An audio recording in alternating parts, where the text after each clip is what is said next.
저희가 지난 1월 명태균 게이트 사건을 수사한 검찰이 만든 수사 보고서를 공개했습니다. 저희가 수사 보고서를 공개하자 언론도 정치권도 깜짝 놀랐죠. 왜냐? 검찰 부실 수사 그리고 검찰의 문계기 수사 정황이 이 보고서들에서 나왔기 때문입니다. 그래서 이제 검찰은 이 사건을 지난달 서울중앙지검으로 옮겨서 계속 수사하겠다고 밝혔습니다. 용두사미로 끝날 뻔했던 수사의 불씨가 다시 살아난 겁니다. 어렵게 살린 불씨가 꺼지지 않도록 오늘은 저희 뉴스타파 기자들이 검찰 수사 보고서 4개를 중심으로 여러분께 자세한 이야기를 전해드리겠습니다. 그렇다면 본격적인 토크에 앞서 먼저 임 기자의 리포트를 보시고 다시 돌아오겠습니다. 뉴스타파 보도 좀 해주세요. 약간 윤석열 전화했는데 그 뉴스타파 보도 중에 어떤 내용을 소개하더라고요. 창원지검 보고서 봤습니다. 정치자금법 위반은 확실하게 창원지방검찰청이 그 부분도 지금 창원지검에서 선거관리위원회로 수사를 하고 있습니다. 명태균 게이트 관련 사건의 수사를 의뢰받은 시점은 2023년 12월 13일 혐의가 충분히 있고 그 넉 달 부분에 뒤인 대해서 수사를 지난해 하고 있습니다. 4월 3일 검찰은 명태균 게이트의 공익 제보자 강혜경 씨를 불러 첫 조사를 진행했습니다. 이때부터 강 씨는 이 사건에 윤석열 대통령이 연루돼 있다며 대통령의 범죄 혐의에 대해 진술했습니다. 지난 대선 기간 명 씨가 윤 대통령의 당선을 위한 여론조사를 실시하기 위해 지방의 정치 지망생들로부터 돈을 거둔 사실과 더불어 제가 알기에 당시 독립자금이라는 표현을 사용했던 것으로 기억하는데 윤석열을 대통령으로 당선시키기 위한 자금으로 사용될 것이기 때문에 독립자금이라고 거창하게 표현하기까지 했습니다. 과 게 받은 각 1억 2천만 원의 돈을 윤석열 대통령을 당선시키기 위한 자금으로 사용했단 말인가요? 여론조사 비용으로 사용했기 때문에 그렇게 볼 수도 있습니다. 이 독립자금으로 진행된 여론조사를 윤 대통령이 공짜로 제공받은 사실, 즉 정치자금법 위반 혐의에 대한 증언이었습니다. 여론조사를 거의 매일 했고 제가 결과 분석표를 매일 만들면 그 분석표를 가지고 거의 매일 서울로 찾아가서 윤석열과 의논을 했습니다. 강 씨는 이에 그치지 않고 자신의 진술을 뒷받침하는 전화통화 녹음 파일이 담긴 휴대전화까지 검찰에 통째로 갖다 줬습니다. 이로부터 열흘 뒤인 2024년 4월 12일 검찰은 강 씨의 휴대전화를 디지털 포렌식해 전화 녹음 파일 4,295개를 추출했습니다.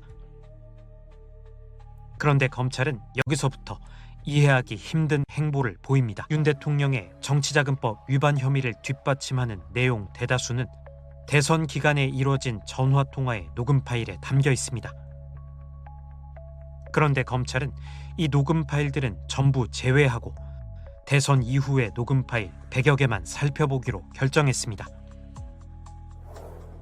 이에 따라 명태균 게이트 초동 수사 과정에서는 다음과 같은 내용의 녹음 파일이 모조리 무시됐습니다. 돈은 모자르면은 네. 소장한테 얘기해서 이거 네네네네. 한테 받으면 됩니다. 예, 추가 좀 알겠습니다. 받아가 난가 돈을. 네네네네. 이거 내가 다 돌린다고 다 공지했거든. 예, 그럼 지금부터 매일 선거일까지 돌린다. 보고서 만들 때 네. 작업 다 하고 나한테 얘기하지 말고 그럼 수정 또 해야 네네. 되니까. 네네. 맨날 윤석열한테 보고해줘야 돼. 그거 빨리 달라고 그래. 윤석열이 가지고 달라고 그러는 거야. 오늘 다 뽑아줘야 돼요. 윤석열 총장 문자가 왔네. 전부 윤 대통령의 정치자금법 위반 혐의를 둘러싼 중요한 정황들입니다. 이를 계속해서 무시하던 검찰은 명태균 게이트의 중심에 윤 대통령이 있다는 의혹이 계속해서 드러나던 지난해 11월에서야 녹음 파일 전체를 확인하기 시작했습니다. 검찰이 명태균 게이트를 뭉갠 정황은 또 있습니다.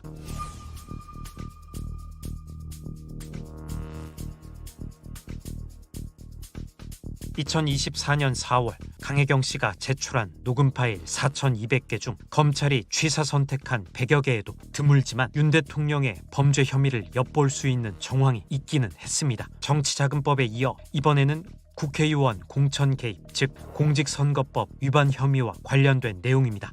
김건희가 유일하게 개입된 게 김영선이라 그거 어떻게 들통날까 싶어갖고 지금 전전긍긍 하는 기라. 대통령 선거할 때 우리가 자체 조사를 엄청 많이 했었어요. 공표 조사하고 자체 조사하고 거의 뭐 매일 하루에 막바지에는 하루에 2번씩도 돌리고 했었거든요.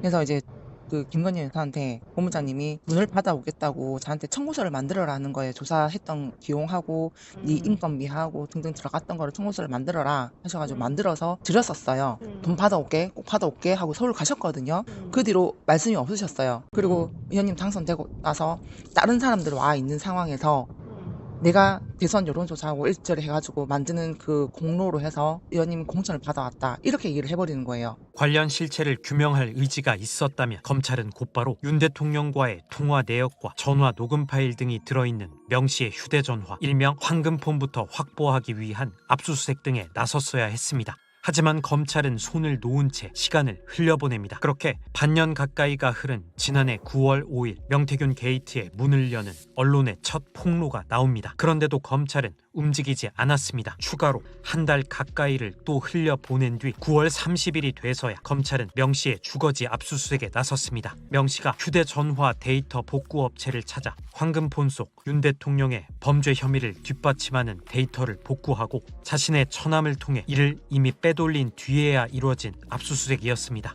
정상적이라면 곧바로 명 씨의 동선을 파악해 휴대전화 데이터 복구 업체와 처남의 직장 등에 대한 추가 압수수색을 진행했어야 하는 검찰. 무슨 이유에선지 또 늑장을 부립니다. 검찰이 휴대전화 데이터 복구 업체를 압수수색한 시점은 명 씨가 황금폰을 빼돌리고 3주가 지난 2024년 10월 14일 명 씨 처남의 직장, 자택 압수수색은 이보다도 보름이 더 늦은 2024년 10월 31일에야 이루어졌습니다. 그렇게 검찰은 황금폰 확보에 계속해서 실패했습니다.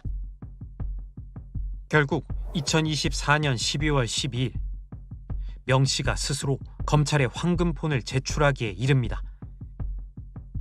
이로부터 지금까지 석 달이 지났습니다. 검찰은 조용합니다.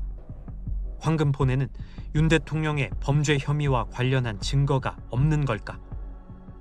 최근 이 황금폰 안에 무엇이 담겨 있는지 공개되기 시작했습니다. 가장 먼저 나온 게 윤석열, 김건희 부부가 국회의원 공천에 개입하는 육성, 즉 윤 대통령의 공직선거법 위반 혐의를 강력하게 뒷받침하는 물증입니다. 예, 명태균입니다. 공관위에서 나한테 들고 왔길래 예. 내가 김영선이 경선 때부터 열심히 뛰었으니까 그거는 김영선이 좀 해줘라 그랬는데 예. 뭐 이렇게 말이 많네. 대통령이 원래 또 부탁드리겠습니다. 내가 하여튼 처음에 딱 들고 왔을 때부터 야 여기는 김영선 해줘라 이랬다고. 당내에서 하여튼 그런 거 없습니다. 이거 가지고 김영선이 그냥 사선위원에다가 경선 때도 열심히 뛰었는데 좀 해주지 뭘 그러냐. 내가 하여튼 상현이한테 내가 한 번 더 얘기를 할게. 걔가 공관위원장이니까. 제가 진짜 평생 은혜 잊지 않겠습니다, 대통령. 당선인이 지금 전화를 했는데, 예. 하여튼 당선인 이름 팔지 말고 그냥 미르라고 했어요. 지금 전화해서. 하여튼 너무 걱정하지 마세요. 잘 될 거예요. 하여튼 일단은 그게 중요하니까 잘 될 거니까 예. 한번 지켜보시죠 뭐. 예, 고맙습니다. 예, 잊지 않겠습니다, 제가. 검찰이 자기 손으로 작성한 수사 기록을 통해서 확인되는 검찰의 부실 수사, 늑장 수사 정황. 검찰이 윤 대통령의 범죄 혐의를 은폐하고 있다는 의혹을 제기할 수밖에 없습니다. 이런 검찰에 더 이상 수사를 맡길 수 없다며 국회는 명태균 특검법을 통과시켰습니다. 명태균 특검이 시작된다면 그간 검찰이 왜 늑장을 부리며 수사를 뭉갰는지도 반드시 규명돼야 합니다.